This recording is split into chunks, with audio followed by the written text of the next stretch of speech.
pessoas, amanhã já foi com a nossa série de cases. E hoje trazendo o case que envolve inteligência artificial. Deixa eu dar um oi para Adriana. Adriana, tudo bem? Oi, Ana, tudo bom? Oi, Felipe. Oi, E Adriana. aí, Felipe? Tudo bem, Ana? Tudo muito bem. E quem vai estar falando hoje com a gente é o Felipe Slage. Falei certo? Sobrenome difícil. Depois reclamam do Em meu. português é Slade mesmo, em húngaro é Islay. Então, eu vou falar em português mesmo, para ninguém nunca mais falar mal do meu sobrenome, que é só Vadovski. Não está difícil de nenhum jeito. Mas, gente, deixa eu apresentar o Felipe aqui para a gente começar a nossa conversa sobre a Clarice A, que é uma inteligência artificial que ajuda a tornar a escrita clara, concisa, forte, original. É como um corretor. Só que, além de apontar os desvios gramaticais e ortográficos, ela também oferece 80 dicas de estilo e é sobre isso que a gente vai falar com o Felipe. E agora eu vou fazer aqui o currículo do Felipe, que é o CEO da Clarice, ex-Google, pós-doc em computação criativa pela Universidade de Coimbra, PhD em linguística computacional, especialista em inteligências artificiais generativas e foi também criador do Dicionário Criativo. É uma plataforma que recebe ainda hoje 500 mil, meu Deus, 500 mil usuários mensais e com o Dicionário Criativo foi vencedor aí do Prêmio Santander de Empreendedorismo e finalista do Prêmio Brasil Criativo. Felipe, você está numa área totalmente de linguística, inteligência artificial. Quando que isso começou na sua carreira? Assim, quando você esbarrou, cara, isso aqui é interessante, inteligência artificial. Quero fazer alguma coisa com isso. Conta pra gente. É, legal, Ana. Obrigado pelo convite. E eu comecei, na verdade, quando eu comecei a fazer linguística computacional, eu nem fazia ideia de que o mundo ia por esse caminho e de que hoje o NLP, né, processamento de linguagem natural e inteligência artificial, fosse ser um domínio tão importante como a gente vai discutir hoje. Eu, na verdade, fiz comunicação na graduação, queria trabalhar com cinema, mas aí tive um professor que falou que querer ser cineasta no Brasil é como querer ser astronauta no Chipre, ou seja, não tem programa espacial lá, assim como não tinha cinema nacional aqui no Brasil. E até hoje é uma grande dificuldade. E aí eu fui trabalhar com publicidade. Na publicidade, como criativo, eu tinha que fazer campanhas e Dia das Mães, por exemplo. Aí você pega, faz um brainstorm com várias palavras relacionadas com mãe, cenários, imagens que você pode usar para criar uma campanha. E aí depois você pega tudo aquilo e joga fora. E aí eu tive a ideia de construir o Dicionário Criativo, que você citou, que foi o meu primeiro projeto lá atrás, com 19, 20 anos. E aí eu construí, aí depois eu levei isso para o meu doutorado, que foi construir justamente uma rede semântica difusa de palavras. O que isso significa? Que Traduz, Felipe, olha só. Você tem que traduzir essas coisas todas. Eu já estou impressionada, e a Adriana também, para quem está vendo em vídeo, a Adriana já reagiu. Com 19 anos, 20 anos, você desenvolveu o dicionário criativo. eu comecei a desenvolver o dicionário criativo. Tive a Socorro. ideia e comecei a ir atrás, porque eh, eu tinha vários dicionários abertos na mesa para fazer esses brainstorms, várias páginas abertas com bancos de imagem, até dicionários de sinônimos. E, e aí eu vi uma entrevista do Chico Buarque, que eu gosto muito, falando que o livro de cabeceira dele era o Dicionário Analógico da Língua Portuguesa. E o dicionário analógico, que até então eu nunca tinha ouvido falar, é o que os americanos chamam de tesauros, né? Que é você organizar todo o universo da língua e do vocabulário em campos semânticos. E ele tem a função justamente para quem cria, por isso dicionário criativo. Você não vai nele para tirar a dúvida de uma palavra. É o contrário, você tem um conceito em mente, porque você está criando um poema, uma publicidade, um artigo, e você quer encontrar quais são as palavras, expressões, citações que melhor representam aquele conceito. E aí eu criei, e aí eu transformei isso num doutorado, que é a tecnologia por trás é esse tesaurus, só que é um tesaurus digital, que ele tem a premissa de que a relação de sinonímia entre as palavras não é uma relação discreta, ou seja, é ou não é sinônimo, mas sim uma relação difusa, né? Então, amor, paixão, calor, tesão, são palavras que estão dentro de um determinado synset, que a gente fala, um conjunto de sinônimos dentro do campo semântico de amor. Um outro synset dentro do campo semântico de amor seria amor, querido, querida, parceiro, que é como você chama o seu amor. E aí eu transformei isso nesse doutorado, e aí um professor de Portugal, da Universidade de Coimbra, conheceu o dicionário criativo para algum artigo científico que eu escrevi, e me convidou para fazer um pós-doc lá para usar essa rede semântica como o cérebro, ou o coração, que você preferir, de um poeta digital. Aí, falou de Coimbra, Adriana. A família da Adriana é ali da região de Coimbra.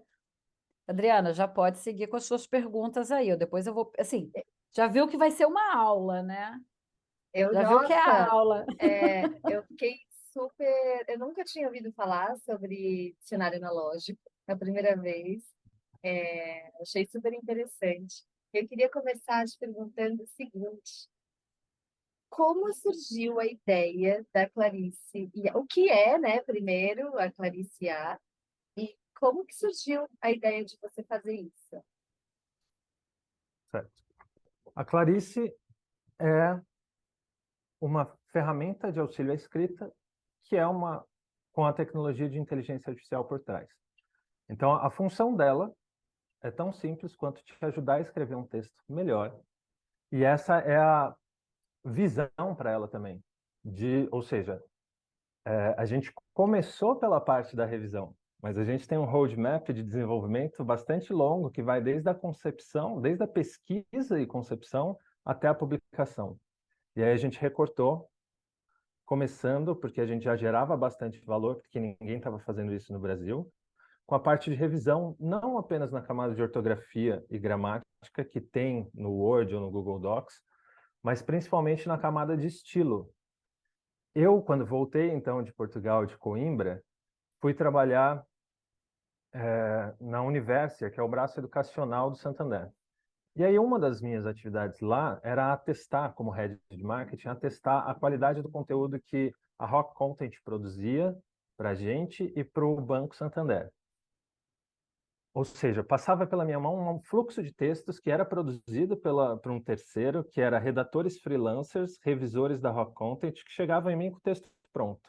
Mas ainda assim eu precisava testar uma qualidade desse texto para passar para frente ou aprovar. E aí, passou mais de 1000 textos na minha mão. E aí, com a minha cabeça de linguista computacional, eu comecei a ver padrões de como eu poderia automatizar aqueles desvios que eu estava vendo acontecer nos textos. Eu chamo de desvios para não chamar de erros, porque às vezes são erros, às vezes são mesmo só vícios de linguagem, coisas que tiram a clareza e a concisão do seu texto e tal. E aí eu comecei a anotar essas coisas e falar, isso aqui dá para fazer desse jeito, desse jeito. E aí eu transformei isso num projeto de pesquisa para a FAPESP, que é o PIP, é um programa que eles têm de Programa de Inovação em Pequenas Empresas. Não tinha ainda CNPJ nem nada. Depois que eu passei no PIP, aí sim eu comecei a criar a Clarice. E aí, numa mesa de bar com um grande amigo meu, a gente estava discutindo os nomes, né, que poderiam ser. E aí ficou claro que precisava ser um nome feminino para ser, né, uma inteligência artificial.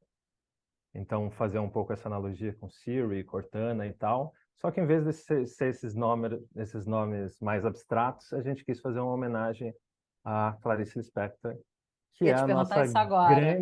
grande escritora mundialmente famosa e que escreveu em diversos gêneros. Eu ia te perguntar isso, se Clarice era por conta da Clarice Lispector. É interessante que quando você começa a narrar a sua história, suas referências, vai ficando cada vez mais óbvio que seria a Clarice Lispector. Eu uso, tá? Eu sou uma usuária da Clarice. A Clarice é muito fofa e ela tem um visual incrível. Estou fazendo um elogio sincero porque a gente tem que testar a ferramenta, né? De entrevistar as pessoas. E eu coloquei um texto que por acaso estava peguei um texto que eu já tinha feito para o nosso blog da Gol. Literalmente, né? Copia, cola ali. Ele me deu uma pontuação. E ele aparecem, né? Como é que está ali sua coerência, sua coesão, separem várias coisas ali, né, que sejam necessárias para o texto. A minha pontuação foi 95, porque eu usei palavras estrangeiras Muito por bom. conta do nosso negócio. Então, né, ele corrigia ali exchange. Só que ela não dá simplesmente, olha, tem que trocar isso aqui. Ela explica de uma maneira fácil o porquê que estaria, né, errado, por assim dizer, ou como que você pode melhorar aquilo. Eu fiquei super encantada com a Clarice e achei o visual, o UX, né, a usabilidade ali da ferramenta muito boa mesmo, assim. Eu achei ela carinhosa. E aí, eu ia fazer uma pergunta, mas eu queria até seguir um pouquinho mais. Você falou que, por ser uma inteligência artificial, você queria dar uma característica feminina, porque tem a Siri, a Cortana, a Alexa. É comum que as inteligências artificiais tenham características mais femininas. Você acha que é pela receptividade, pela empatia? As pessoas se sentem mais à vontade em personificar a inteligência artificial como um modelo feminino, né? Como uma persona feminina? É isso que você acha? Queria saber a sua opinião sobre isso rapidamente. Ana, eu confesso que eu nunca pensei sobre isso, porque Jura? nunca pensei. Eu acho que quando eu penso em inteligência artificial, é porque pelas referências que a gente tem e pela palavra ser, né, a inteligência artificial, ser com gênero feminino, eu penso numa entidade mais feminina mesmo. Mas eu Que não sei como é que as engraçada. pessoas se enxergam isso. Eu sei que a gente na Clarice teve muita discussão no começo de criar o tom de voz da Clarice, de se preocupar em colocar que a gente sugere e não a gente manda fazer alguma coisa, né? A Clarice, ela dá sugestões que inclusive você pode ignorar e que ela vai aprendendo o seu estilo de escrita.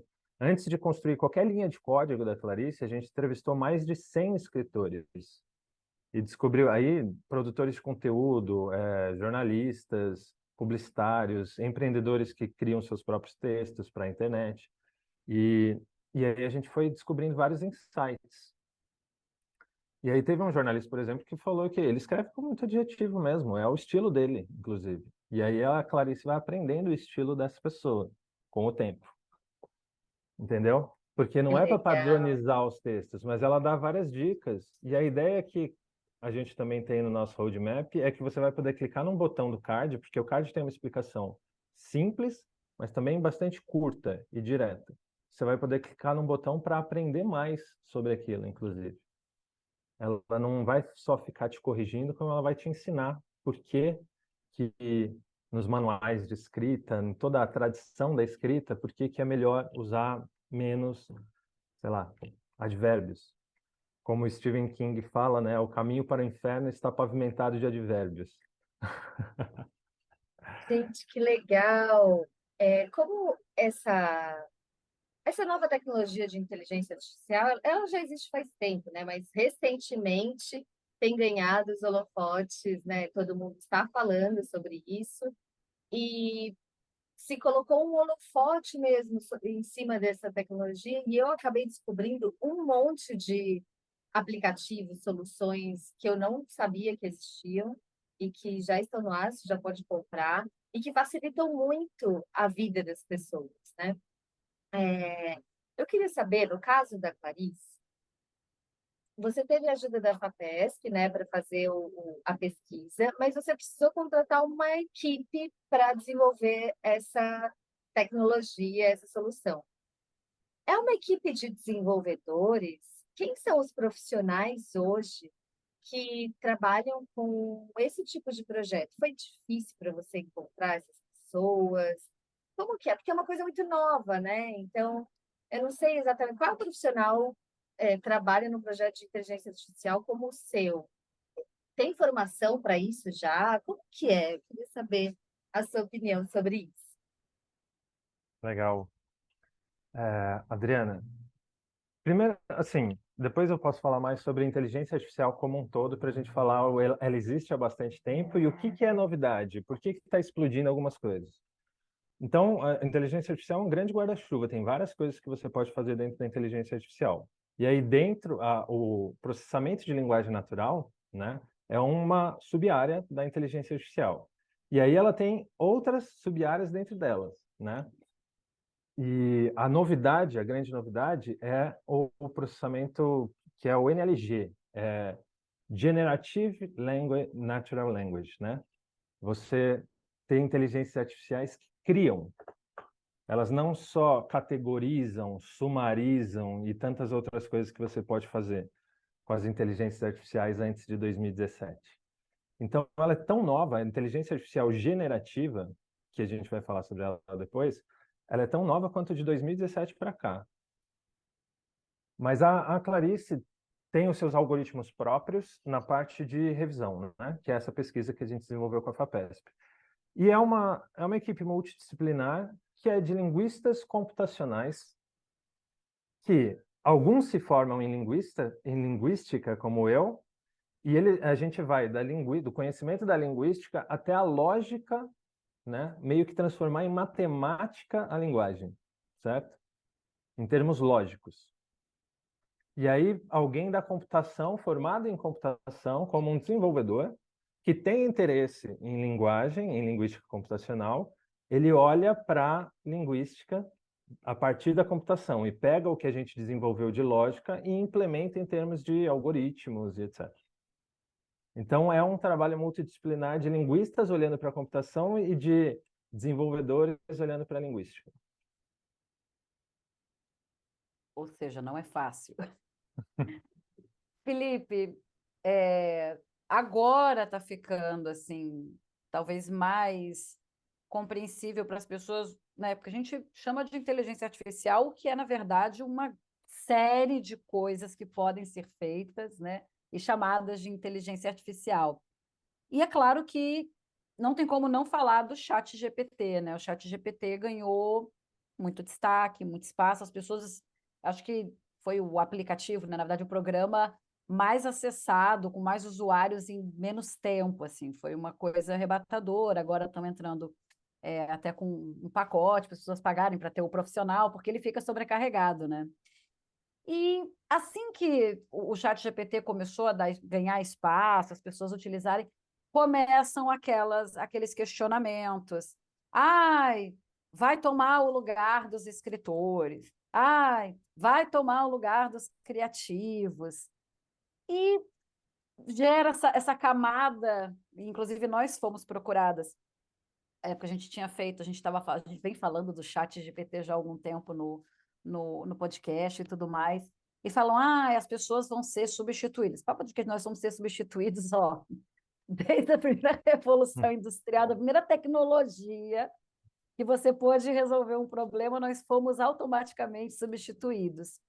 E eu queria entender, assim, até do seu próprio percurso, seja com o dicionário criativo, caminhando para a Clarice, teve algum desafio no sentido de como que as pessoas recebiam uma tecnologia que vai, aspas, aspas, aspas, né, substituir capacidade humana? Eu queria que você fizesse esse paralelo do que a inteligência artificial consegue, o que ela depende de nós e como ela pode efetivamente favorecer o campo da criação, né, da criatividade, já que a gente está falando especificamente também da Clarice A, eu queria entender a sua visão sobre essa polêmica toda. Tá. São muitas coisas. São muitas coisas, Para pode ir por falar, partes, a gente retoma, eu juro. para falar sobre o chat GPT, que na verdade, então, eu falei de 2017, surgiu a tecnologia que é o Transformers, que é esse T do GPT, né? O que é GPT? É Generative Pre-trained Transformers. Transformers é a tecnologia de machine learning, de redes neurais, que surgiu a partir de um artigo do Google de 2017. Pre-trained significa que ela foi treinada, então ela, por exemplo, não sabe que a Argentina ganhou a Copa do Mundo ainda, porque ela foi treinada com dados de 2021. Olha Ela é só, coitadinho. estática, né? Ela pega um snapshot da internet, de toda a internet, de setembro de 2021, e aquilo é a base de dados que vai ser treinada a inteligência. E o Generative é porque, como eu falei, é a primeira vez que as inteligências artificiais estão gerando novas coisas. Assim como o GPT-3 gera imagens, o Midjourney ou o DALL-E geram imagens a partir de texto. Não sei se vocês já brincaram também. Sim, sim, sim. E aí, engraçado que eu tive o acesso ao GPT-3 em 2021, final de 2021, e eu já comecei a brincar lá. E só que você tinha que se inscrever na OpenAI e depois o que você tinha, depois que eles te aprovavam, era uma tela que eles chamam de Playground, que você pode dar instruções, quase a mesma coisa que um chat GPT. E, e aí eu lembro de eu estar brincando, eu falei, cria um diálogo entre um humano e uma inteligência artificial chamada Clarice. Eu queria simular esse diálogo. E aí, só para brincar, eu coloquei assim, essa assistente de escrita, essa inteligência artificial, é útil, criativa e, como é que é? Pouco amigável. Eu coloquei pouco amigável para ver que tom de voz que ele colocaria nessa, se de fato isso seria importante. E aí criou lá o diálogo e eu coloquei o primeiro prompt, né, da conversa. Olá, Clarice, tudo bem? É verdade? Aí eu falei, é verdade que você ajuda as pessoas a escreverem melhor? E imagina, não existia ChatGPT ainda, não tinha, ninguém estava falando sobre isso. Eu estava tendo o primeiro acesso e aí de repente aquele chat responde: sim, temo que sim. Aí eu falei: teme? Por que teme? Aí ela fala: temo que eu seja a encarnação da sua própria incompetência literária. Ai, que horror! Ai, que horror! Então, conta mais desse diálogo. Eu passei a noite conversando com essa inteligência artificial, descobrindo várias coisas. Eu fiquei absurdamente impressionado com o que ela era capaz de fazer. E aí eu É Ela falo, não, pouco definitivamente. amigável, né? eu falei, explica mais sobre a sua personalidade, porque eu não estou entendendo. Acho que você é meio, você não tem a mesma personalidade que a escritora Clarice. Me fale mais sobre a sua personalidade. Aí ela falou, a vida não merece ser recitada. Ok, ok. Definitivamente não é o tom de voz da Clarice Não quando a é. gente. Aí Não, depois eu definitivamente não troquei de é. pouco amigável para amigável. E aí mudou completamente o diálogo. Depois eu posso até publicar aí, se vocês vão ver. Mas o que eu ia falar, que o ChatGPT, eles fizeram um retreinamento, que é o GPT 3.5, principalmente para colocar essa inteligência no formato de diálogo, que é o ChatGPT, por isso é um formato chat, e também para limitar algumas dessas coisas. Hoje acho que o ChatGPT não consegue fazer isso de ser mal educado nesse nível. Então eles fizeram, para poder popularizar, eles fizeram várias restrições ainda mais de conteúdo, não só de questões de racismo e outros problemas morais, que já tinha filtros para isso, mas eles também fizeram essas adaptações. Mas perceba que as pessoas já podiam usar o chat GPT, o GPT-3, só que quando eles colocaram num formato de chat, que é muito mais natural, ou seja, a experiência do usuário, o UX, de você ter um chat, fez com que explodisse, né? Que a inteligência já existia há pelo menos 1 ano e meio, 2 anos. O uso é muito facilitado, e é claro que a interface e o que você consegue promover ali dentro, que é o que dá origem para isso tudo que eu te perguntei, né? Tornou mais amigável, tornou mais simples, né? Quando a gente vai fazer o uso efetivo da ferramenta, é claro que aquela experiência diz muito, né? Aquela experiência, ela muda um pouco a maneira com que a gente olha especificamente para a inteligência artificial. E aí, de tudo isso que você está narrando, inclusive das grosserias aí foi o GPT-3, né, que você usou, para que definitivamente não deu o tom de voz da Clarice. Como que você acha assim que as pessoas lidam, né, com o fato da inteligência artificial estar ajudando ou não, né? É, é, dessa sensação de que vai ocupar o lugar nas redações, vai Aí acabar com o Google, né? essa é outra parte da sua pergunta, que eu queria responder bem.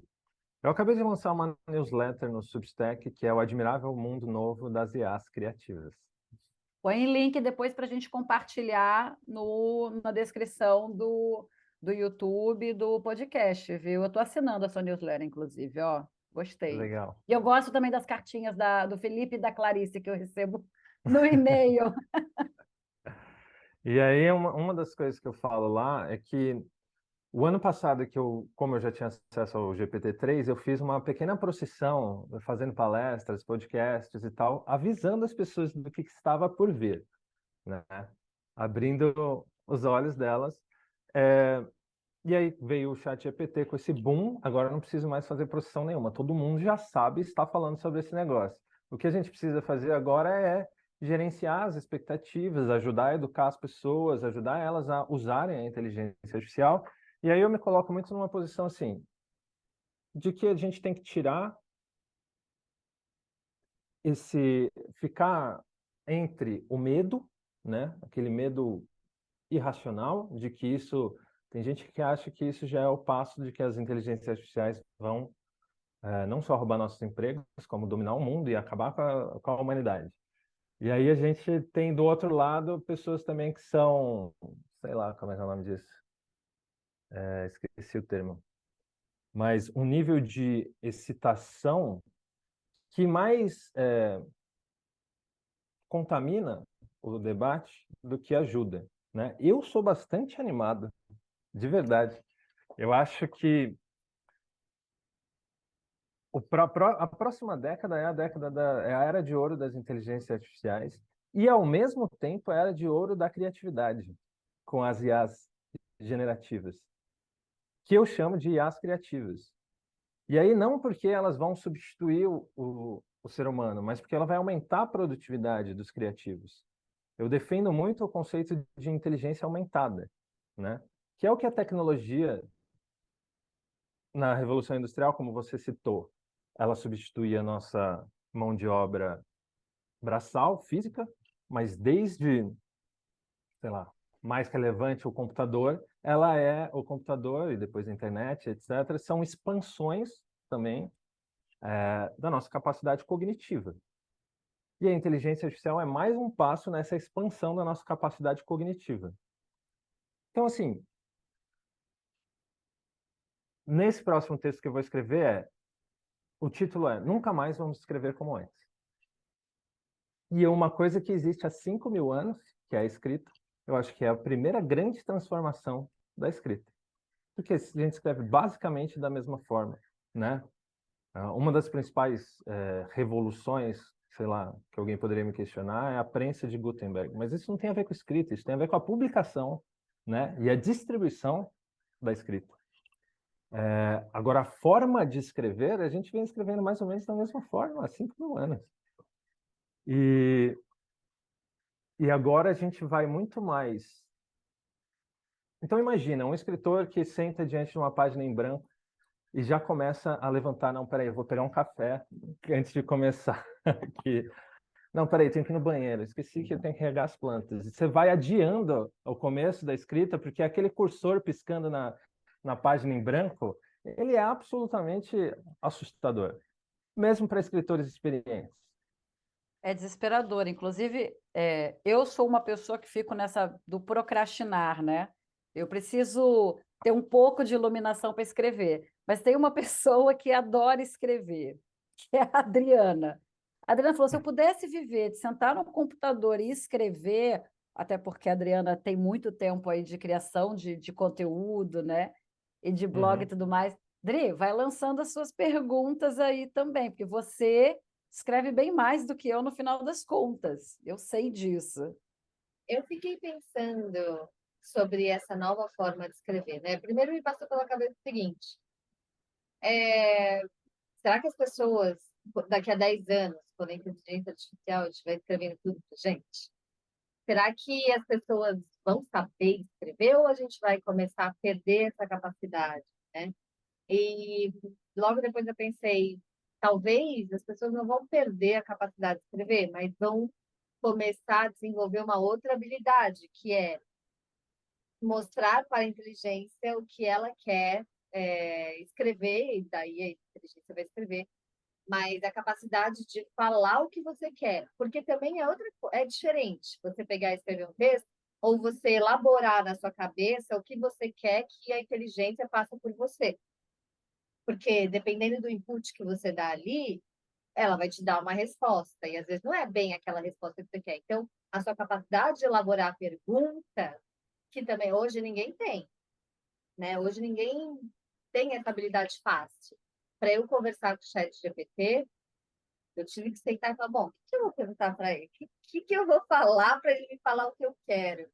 E essa é uma habilidade. Estava pensando no projeto do Google, né, que a gente estava falando essa semana do par, e que daqui a pouco o Google vai começar a usar a inteligência artificial nas buscas.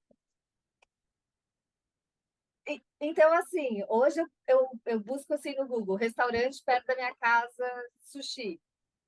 O que eu vou ter que falar para o Google agora, né? Que ele vai ter uma inteligência artificial para que ele me dê a resposta que eu estou querendo. Então, eu acho que Uhum. as pessoas vão desenvolver essa habilidade, que é uma habilidade nova, eu acho que ninguém tem. Você concorda com isso? Estou falando besteira? Eu pensei nisso Não, agora, assim. não concordo. A minha apreensão é que para cada coisa que você está falando, dá vontade também de falar, porque são várias, né? Veio desde do cenário lá do escritor que a gente estava falando até agora na pesquisa e tal. É muita coisa que vai mudar e vai mudar mesmo. E tem a coisa da educação. A gente pode falar sobre tudo isso. Para terminar rapidamente, eu concordo com você. Para terminar rapidamente a coisa do cenário, imaginando esse cenário, então, de que agora você vai ter uma assistente de escrita que você não vai começar com uma página em branco, você vai já pedir, fazer um prompt. Então, essa habilidade de prompt design ou prompt engenharia de prompt é uma habilidade que, sim, todo mundo agora vai ter que aprender para poder lidar com as inteligências artificiais. Penso que nas inteligências que criam imagem, o Midjourney, por exemplo, eu comecei ali a tatear, né, como é que fazia aquilo, e eles fizeram de uma forma que é no Discord, que é um software de chat também, né? Então você via as outras pessoas escrevendo. É um Mirk É. atualizado, né? Então você viu o que as outras pessoas escreviam e o que saía, né? E aí depois eu fui aprendendo, e um monte de coisa que eu aprendi como cineasta, quando eu fiz, né, mestrado em cinema, e o que eu gostava de cinema, mesmo na graduação. Então você dá um close, né? Você dá um prompt, no prompt você fala se você quer um close ou se você quer um plano mais aberto. Aí você fala que tipo de iluminação você quer. E aí você vai dando várias vista de cima, ponto de vista de cima. Tudo o que eu sabia de cinema eu usei para criar prompts para a imagem ficar do jeito que eu queria. E aí a mesma coisa para a escrita. Você vai poder ajudar como são os prompts da Clarice, qual que é... eu não falei isso ainda, mas a gente agora está integrando a Clarice revisora, que são nossos próprios algoritmos, nossa própria inteligência, com o GPT-3. Então a Clarice vai ter uma Clarice escritora também. Só que as duas vão trabalhar juntas, né? No fluxo de você escrever, editar, que é isso que eu estou imaginando que vai ser a nova escrita. Editar, na verdade, assim, ela te deu ali uma frase que você pediu a partir do prompt, e aí você achou ruim. Aí você clica no botão, ela faz de novo. Aí você fala, agora tá legal, vou continuar daqui. Ou então vou mudar essas 2, 3 palavras aqui que não ficou bom. E aí você continua escrevendo. Aí te dá aquele branco, puta, escrevi 2 parágrafos e por onde que eu volto a falar sobre isso e tal? Aí você pode puxar um outro prompt que está ligado àquele campo semântico. Você está falando sobre inteligência artificial, vão mudar o mundo. Como as inteligências artificiais vão mudar a produção de conteúdo em marketing. Aí você puxa isso, ela cria, é um outro prompt, aí ela cria um parágrafo, aí você vai lá e edita. Não, mas não é bem isso, eu quero colocar o meu ponto de vista, porque eu já trabalhei com isso. E aí eu vou lá e escrevo uma experiência minha. Então, o texto vai ser uma mescla de o que ela consegue te ajudar, que é um conhecimento abstrato, universal, já bastante consolidado sobre o que é marketing digital, o que é inteligência artificial. Isso você não precisa criar do zero da sua cabeça. Já tem 1 bilhão de definições na internet.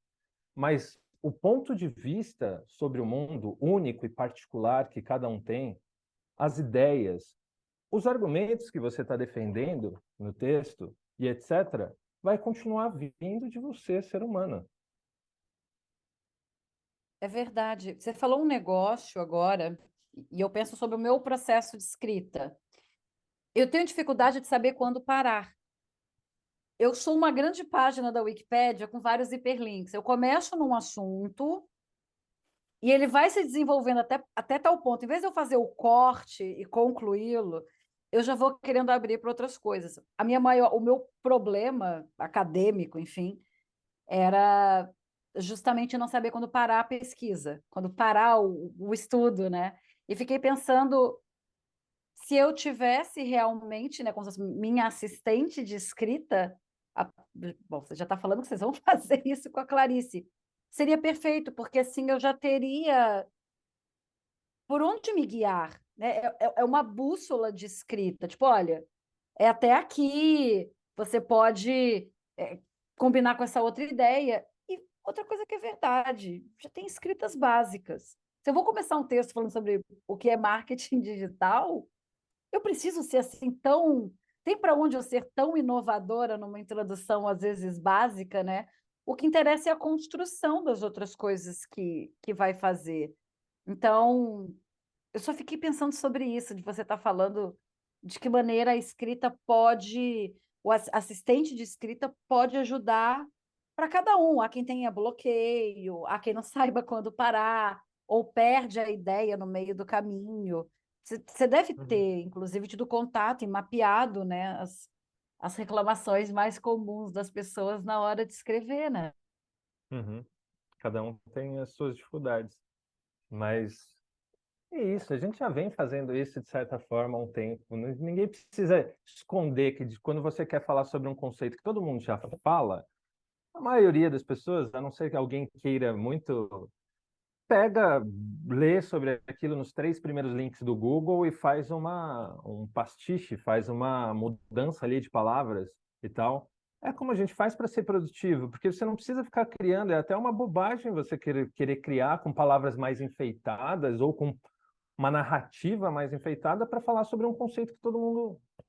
Você só quer. É uma parte do conhecimento que está no texto que você vai usar como argumento para alguma outra coisa. O texto é feito de várias camadas. Várias camadas. E aí, o próximo texto, depois desse de que a gente vai escrever, nunca mais vamos escrever como antes, é justamente para falar: ok, agora a gente já tem uma ferramenta que revisa ortografia, revisa gramática, revisa estilo, escreve definições para você, acaba com o bloqueio da página em branco. Gramaticalmente, ela vai te ajudar a escrever frases boas. Agora, o que que continua sendo humano, né? Como você perspectiva uma ideia, né? Que enfoque que você vai dar quando você estiver discutindo um debate que talvez seja polêmico, né? O que que você está argumentando e trazendo de novas ideias para avançar o conhecimento humano? Ou, se não for para avançar o conhecimento humano, para motivar as pessoas a fazerem uma coisa que você acredita que elas deveriam fazer. Então, Esse é o segundo a passo, função, você a imagina. função do texto vai continuar sendo uma necessidade humana. O que pode ser feito e já é feito até, inclusive, pela inteligência artificial só, você tem dados, por exemplo, clima hoje. Você pega o clima, uma agência de notícias, pega o dado do clima, coloca numa inteligência que escreve gramaticalmente para poder tirar a notícia em formato de texto sobre aquilo. Resultado do futebol. Ela vai lá e escreve não sei o quê. Dados que precisam ser escritos como puramente informacional, a inteligência pode escrever sem intervenção humana, já. Dri, Mas até para. Desse que você está Olha falando só. dos Mas que dados. É, a gente. jornalista que jornalista que quer viver escrevendo uma coisa puramente informacional, que você tem que pegar um dado de clima e ficar em bromation, fazendo É, uma coisinha ali? Você está eu fui. justamente. Tudo que puder ser automatizado tem que ser automatizado. E aí sobra para nós humanos a criatividade, de fato, poder criar mais coisas. Tem uma Eu ia. coisa, fala, Não, não, fala, porque depois eu ia mencionar daquele que a gente estava falando do Google e do Chat GPT, de como os dados de pesquisa podem ser correlacionados para trazer uma outra informação quando ela não é óbvia, né? E os dados podem oferecer isso. Mas depois a gente fala que foi episódio já que passou. tem uma coisa também que a gente tem que considerar, que não só no Brasil, mas no mundo inteiro, uma boa parcela da população não sabe escrever. Não sabe escrever de forma concisa, não consegue expressar o que ela está sentindo em Uhum. palavras, em texto. No Brasil, isso é bastante crônico, mas em outras partes do mundo, até em países desenvolvidos, tem muita gente que não tem essa habilidade e acaba não fazendo as coisas, ou algumas coisas, ou não se candidatando a algumas vagas, porque não tem condição da escrita. Eu acho que isso também vem ajudar essas pessoas, né, a suprir esse problema, porque tem gente que realmente ela fala muito bem, mas não consegue colocar em palavras, né?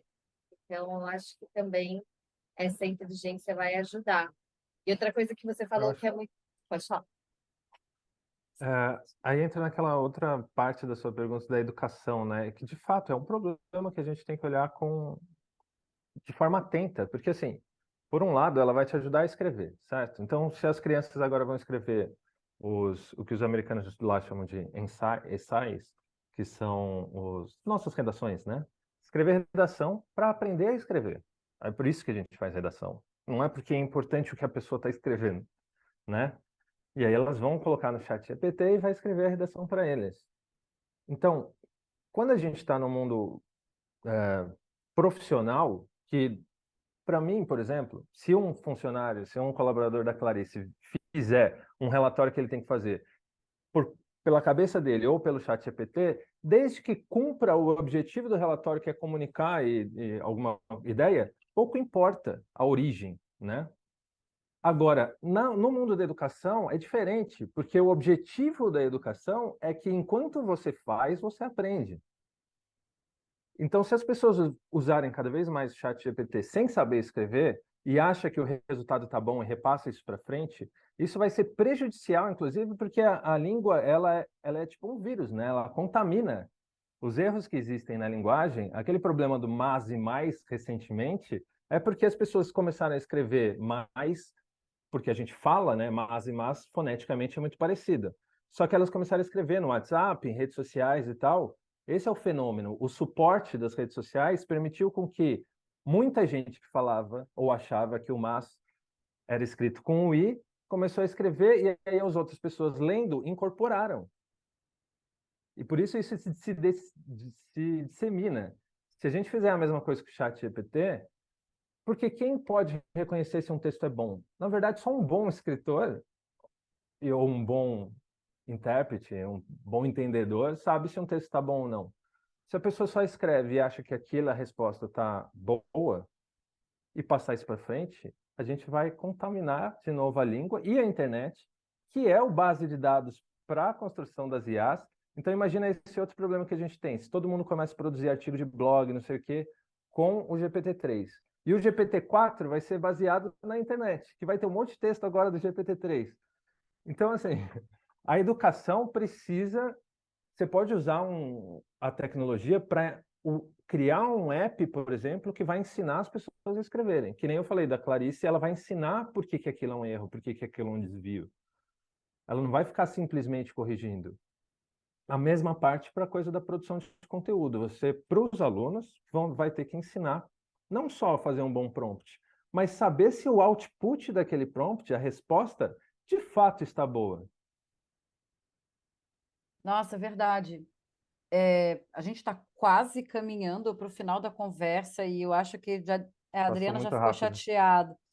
Passa muito rápido porque é um assunto que, enfim, a gente já estava pensando em falar mais sobre inteligência artificial aqui no podcast para a gente falar sobre cada uma, né, inclusive os modelos que existem. Mas, enfim, eu queria já pensando, né, nessas tendências. E teve essa, quando a gente estava falando agora do Google, né, entrando com o Bard, também tem lá o algoritmo dele também. Eu adorei esse Transformer no final, né, Transformers. E a partir das pesquisas agora ele pode fazer outras combinações de dados, né? Se você vai procurar ali um determinado, você vai criar o seu anúncio, né, no Google, ele já pode dar uma outra base de dados, né, conforme o que as pessoas pesquisam. Tipo, por que as pessoas estão pesquisando carros elétricos aqui?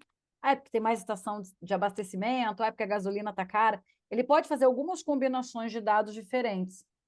E eu falei dessa tendência, os alunos. Eu estava lendo também sobre os escritores e os profissionais que vão ficar de olho no sentido de assim, saber identificar um bom texto, que era o que você estava falando agora. E eu queria, vou deixar depois, Adriana, não é a última pergunta, pode ficar tranquila, porque a Adriana vai ter 1.500 perguntas, que ela sempre fala, mas eu queria saber, Felipe, assim, você já falou de algumas coisas que você enxerga para a própria Clarice, que outras tendências de inteligência artificial para a linguagem você tem visto, você está imaginando também que podem estar mais próximas ou num futuro mais distante? Que outras tendências você enxerga a partir da massificação da inteligência artificial e para colaborar com a linguagem, né? Ou com os idiomas, ou como as pessoas falam? A IA de escrita vai mudar tudo. As IAs generativas. Porque pensa, as IAs de geração de imagem, de geração de vídeo, que não existe ainda uma boa, tem experimentos sendo feitos e tal. As IAs de música, você já pode colocar um texto e ela cria música.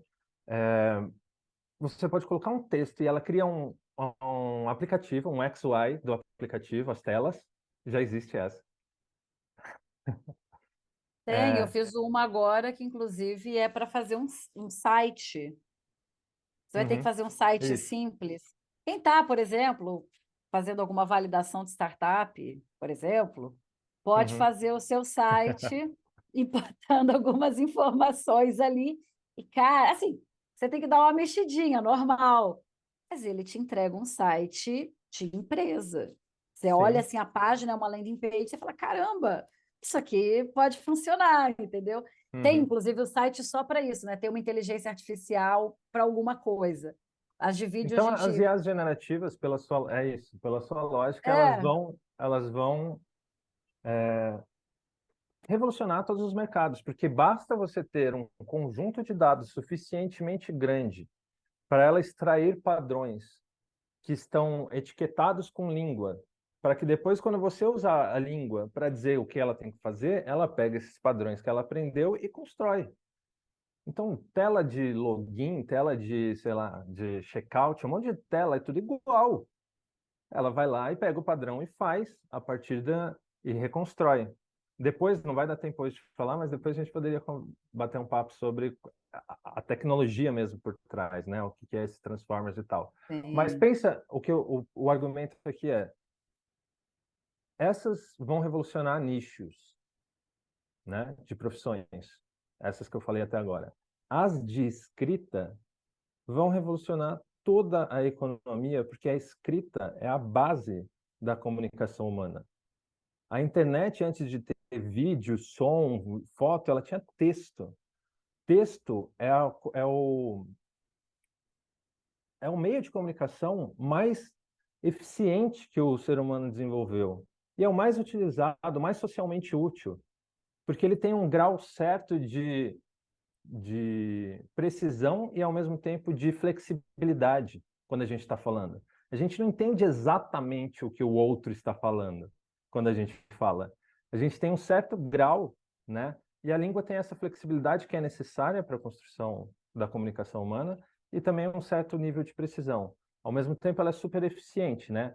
Você sabe que você pode carregar a Wikipedia inteira num celular porcaria. Você baixar a Wikipedia inteira, texto, você pode ter ela no num celular bem fuleiro. E você já deve estar com seus vídeos e fotos já quase que acabando com a memória do seu iPhone. Vídeo e foto consomem muito mais do que texto.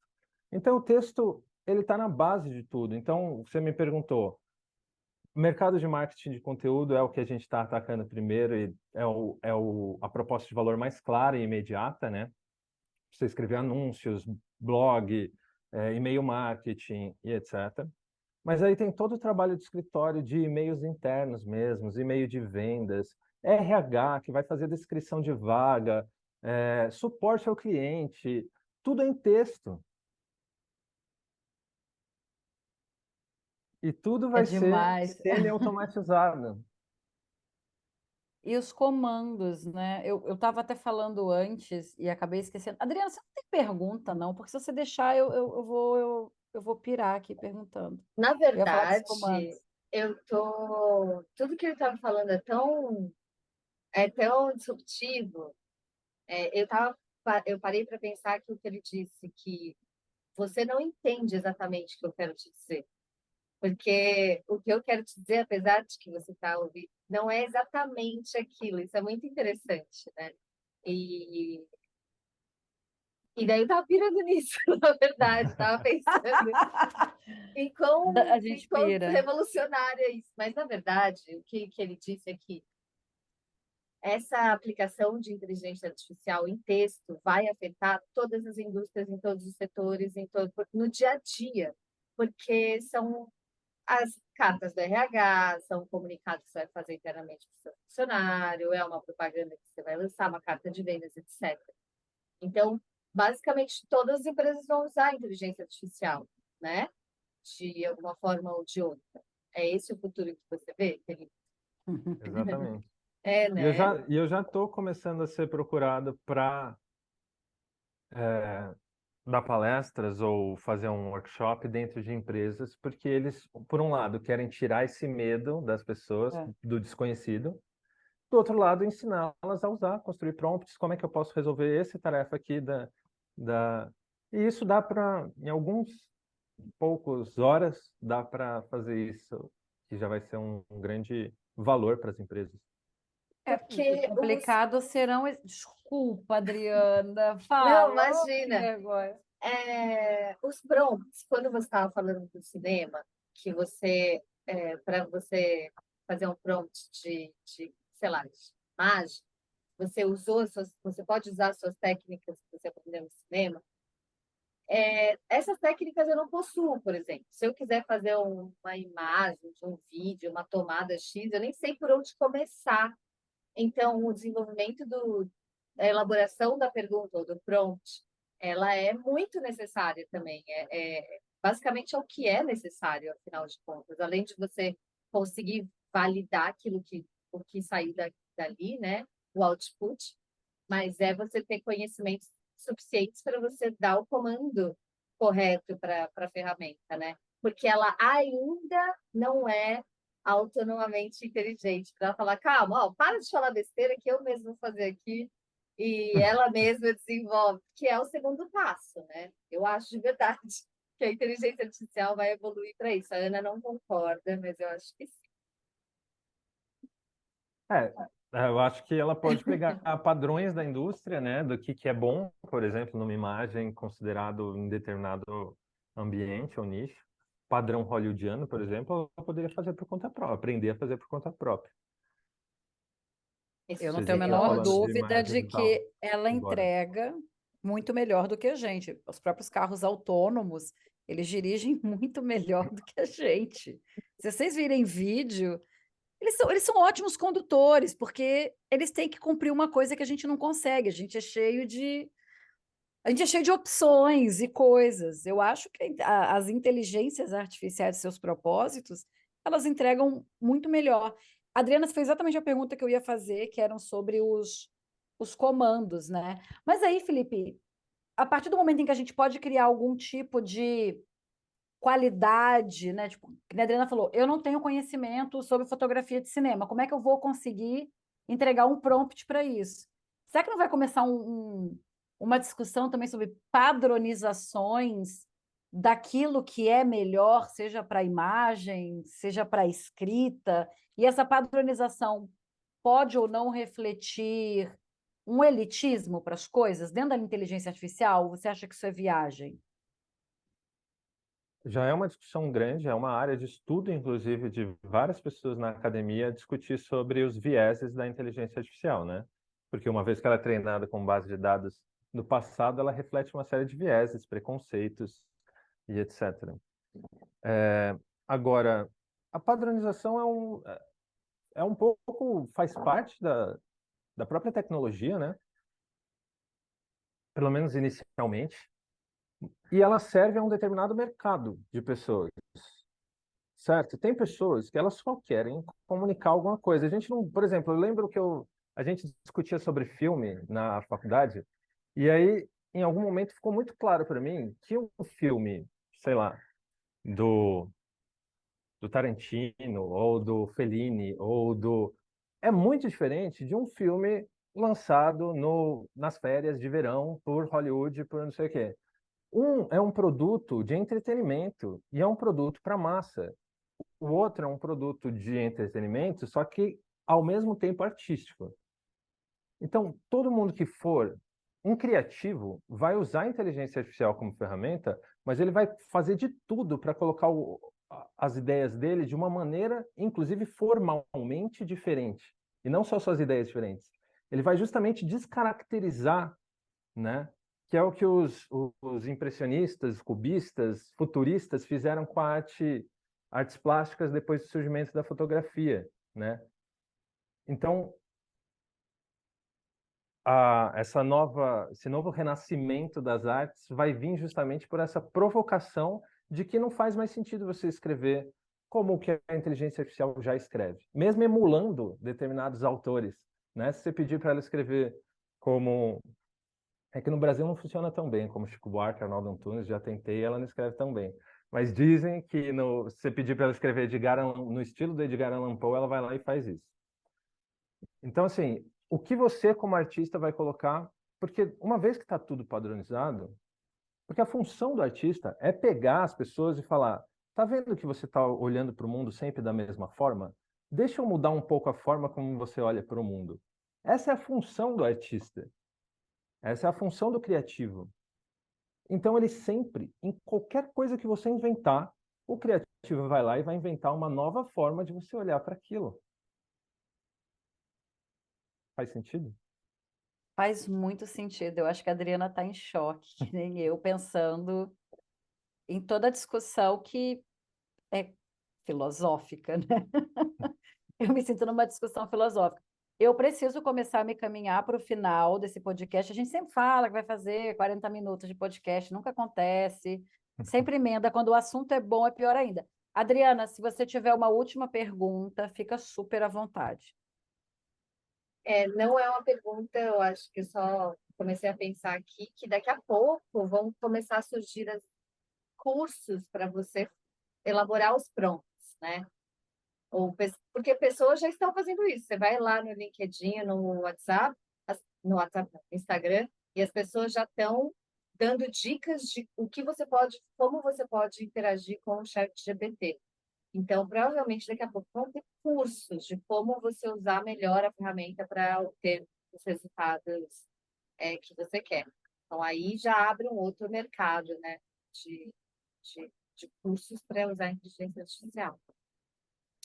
Acho que... Eu estou falando Eu tô... besteira, Felipe, ou você Não também é. acha isso? Eu estou pensando em fazer, inclusive. Ah, é? Porque com toda essa experiência, eu estou escrevendo os prompts para Clarice, né? Então, em vez de uma pessoa que escreveria, escreva um parágrafo de introdutório de um blog post ou de um post blog, ponto. Ela vai lá e escreve.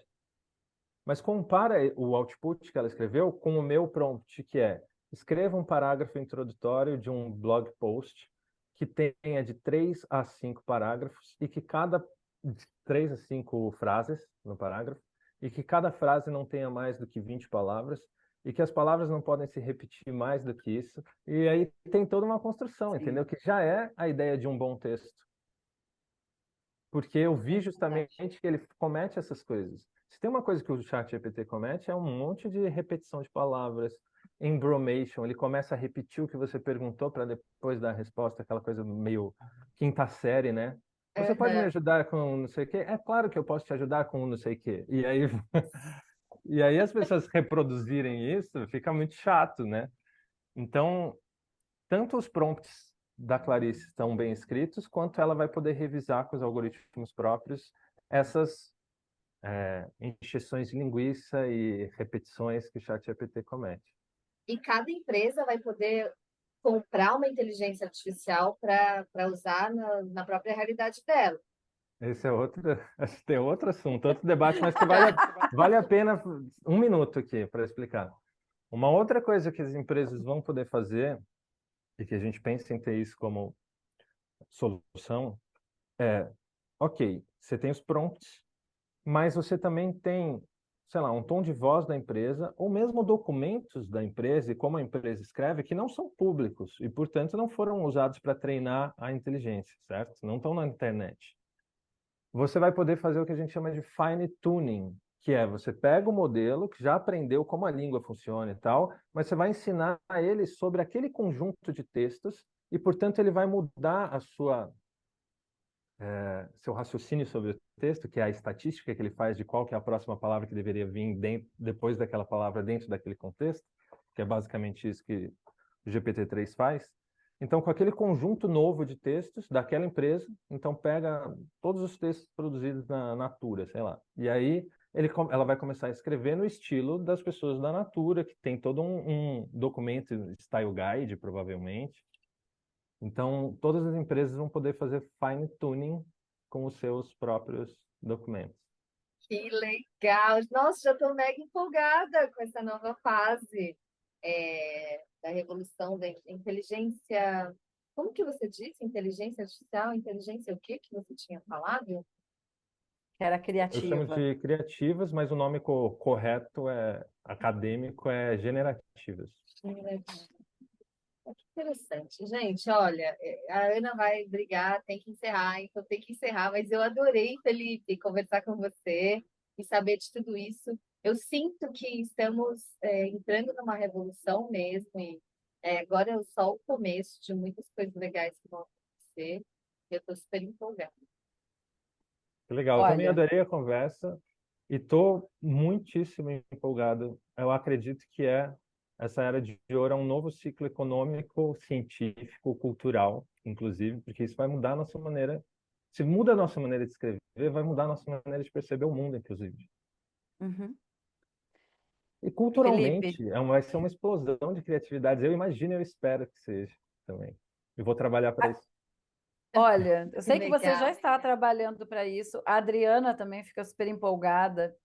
E é engraçado porque, assim, a gente faz muito podcast, a gente fala com muita gente, e a gente tem alguns padrões de podcast que eu percebo pelo que eu olho para a Adriana quando ela está falando, quando o convidado está falando, eu olho para ela. Algumas pessoas chegam aqui no podcast e falam de coisas e vêm com, olha, já está acontecendo isso, não, mas já existe uma linha de estudo para isso. Chegam com algumas novidades que a gente fica um pouco, não sei qual é a palavra nem em português para isso no nosso idioma, mas dá assim um overwhelming, né, no bom sentido, né? A gente fica assim impressionadas que a gente vai até perdendo o fluxo do que a gente pergunta, porque a gente sai do básico, vai entrando numa profundidade, né, do assunto. Isso aconteceu, acho que muito com o Vitor Valente também, que é um cara de jurídico que a gente sempre chama, é um parceiraço aqui também do podcast. E ele sempre vem com alguma discussão nova do jurídico, a gente fica assustada no bom sentido, né? E você agora trazendo com o case da Clarice, todo o seu estudo e toda a parte de inteligência artificial, acho que a Adriana pensa mesmo que a gente fica assim, caramba, e dá vontade a gente perguntar outras coisas. Então, quando isso acontece, é muito bom. Você foi um desses convidados, foi realmente um bate-papo muito feliz da gente estar falando sobre inteligência artificial. Acho que a gente deve conversar mais sobre isso, inclusive para desenvolver algumas coisas, para explorar mais esse campo, porque foi muito claro, foi muito bom. Foi uma conversa muito boa, não sei para vocês, para mim foi maravilhosa. Eu Muito, senti. muito obrigada mesmo, Felipe, pelo tempo, por se disponibilizar a vir aqui e dar essa aula de inteligência artificial. E a inteligência artificial aí sendo agora criativa, agora eu vou chamar de criativa, não vou mais chamar de generativa. E muito obrigada mesmo por trazer para a gente essa sensação de admirável mundo novo e admirável mundo novo das IAs que você está escrevendo. Eu também gostei bastante. Obrigado pelo convite. Ai, que bom. E Obrigada, olha, gente. a gente se Pode. encontra. Não, pode dar tchau, Adriana, pode dar tchau. Falar que a gente se encontra na próxima semana com mais Amanhã Já Foi, com mais cases e quem sabe uma série aí também de inteligência artificial, porque deu vontade, né, Dri? É verdade, verdade. Muito legal. Então, ó, gente, obrigada. Até a próxima semana. Tchau! Tchau, tchau.